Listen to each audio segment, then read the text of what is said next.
اس وقت مولا حسین اور مولا امام حسن رضی اللہ تعالیٰ بچپن میں تھے یا جوانی میں تھے، بارگاہ حیدر کرار میں وہ بھی بیٹھے رہتے تھے۔ امام حسن مجتبیٰ کھڑے ہوئے، کہا بابا جان آپ نے فیصلہ پہلے والے کے بھی قتل کا سنایا تھا، دوسرے والے کی بھی قتل کا، اس کی بھی موت کی سزا، اس کو معاف کرنا چاہیے دوسرے والے کو۔ کہا کیسے؟ کہا آپ سزا کس آیت کے تحت سنا رہے ہیں؟ کوئی آیت ہوگی نا قرآن میں، قانون کیا ہے؟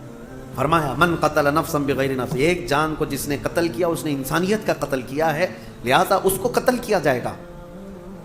تو پھر حضرت امام حسن نے کہا یہ جو حقیقی مجرم ہے، یہ آیت کے دوسرے حصے پر بھی تو آتی ہے ومن احیاہا فکأنما احیا الناس جميعا، جس نے کسی ایک جان کو بچایا اس نے پوری کائنات کو بچایا۔ اگر یہ نہ آتا تو وہ ناحق مارا جاتا، پہلا والا یہ آیا اور اس کی جان کو بچایا ہے اس نے، تو بچانے کا انعام بھی تو اس کو ہونا چاہیے۔ تو اس کو بچانے کے عوض میں پھر اس کو معاف کرنے کا پروانہ دیا گیا، لیکن جو مقتول تھا اس کے گھر والوں کو بلایا گیا کہ کیا تم اس قاتل کو معاف کرتے ہو؟